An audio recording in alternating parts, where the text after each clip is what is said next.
Okay, tá muid bio níarna me seo le tamil gá mór leiscéal má tá cuma eisteach ar solas feice man an inneogtaí fiortí mar hampla. Well crusís beag coppla sean scéal nóíocht cheartta mo chur wem tamil fado hin. Mi Mheithimh atán ráhile sa fiche héin mar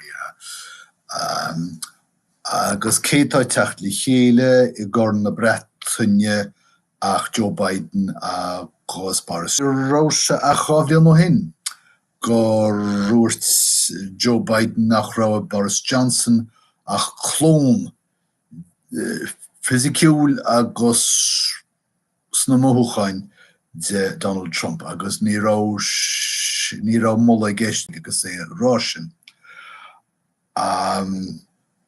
Ach mar sin féin tá an dá críomhnóir is tócha an bhirt críomhnóir seo den caidir speisialta seo idir an leatan agus na stáitiantathe I teacht chun Cruinniú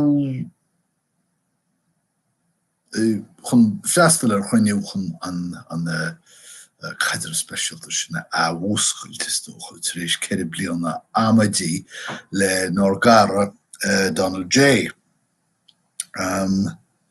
Nus tá Breataine mocht thart hena féin agus Sean Tussell Johnson géirí an Breataine daunda Federation through Global Britain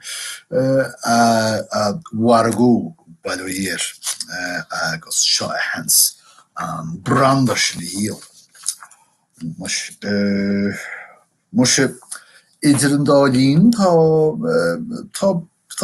coppla feibhle réiteach hí mis sé duna beganín mata mar hampla agus mar faoi deara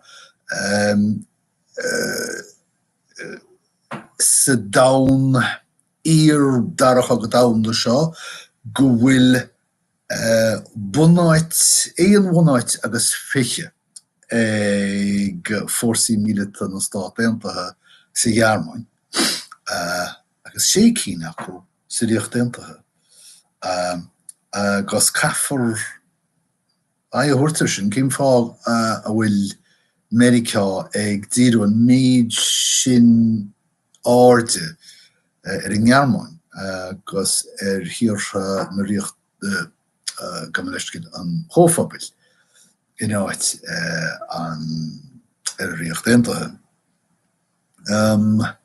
Náid an fortearmad tá go bhfuil chaidir mis clár aibre ag Joe Biden a bhfuil éide mar chuid lárnochte agus gur hála cóan tú an chéasta sean rud an is beidir faoi chuimircún na Stát Aontaithe agus go mraith na Stát Aontaithe go bhfuil freagracht ar le acu. Ar an nó tá mar is sul dúin go léir tan Ríocht Aontaithe I géirí an freagracht sacasan héana le tamil I dtíobh chomhaon tú an chéasta mar is sul dú sean deacair dóibh sin an chomhaon tú sin an córéiteach áil idir a chomhaon tú sin agus an bhreatacht agus an naimh atá tíofiirte sin ná go bhfuil teorann acu teorann fisiciúil acu le poblacht na hÉireann agus go bhfuil dúil go sí acu I le na teorann sin nach féidir leo a hachant. Idir dálín chaithfeadh siad na teorannacha idir riad agus an cóhharga an Aontas Orpach Rheingniú agus is deacair an dárad sin is deacair réiteach aimsiú idir an dárad sin. So sé tá teannas ag ardal I dús ceartan na héireann agus tá an túsal Biden ag samoine bhar toscar speisialta a cheola chun an réiteach sin chiintach an súlach an a réiteach agus a réiteach atá ag riocht déantathe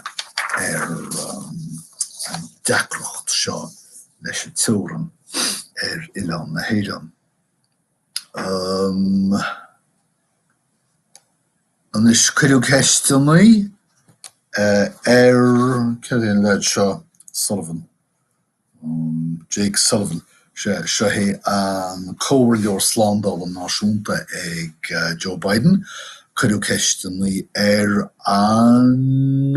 an rá an túsal Johnson an córéiteach a chur Mullaigh, dragur sé le ceist bia dulléis. Díanaí an túsal Biden sa leis cúpla ráitis teoriciúla ráitis I Bionsapoll gan an dlí legan síos. Ní bhaidh sé ag bagart nó ag díana foláirih. Mae'n ceach go leor. Nis bhí chuir an túsal Trump fáilte mhór raibh Boris Johnson agus raibh Breataine mocht ach caithfear rá go bhfuil Joe Biden beagán níos patúide, níos fúránta I lé an chomhaontathe Gamaleiceil I lé na Breataine mochta agus I lé Boris Johnson. Ach tuigeann siad gaith siad có-obair a dhéanamh, so tócha go mbeidh siad I dtéanamh sin. Tá de eile agam, so fog chéime rudaí mar atá agus mar ecinn sibh níor chuir mé rud sús an ganéal an meabhacht seo le tamil, so tá súil agam go bhfuil áthas oribh mé eicáid ar air. So, fog chéime slán agus súil agam go mbeidh mé cainslí bhríos ar bad. Slán a chuirde.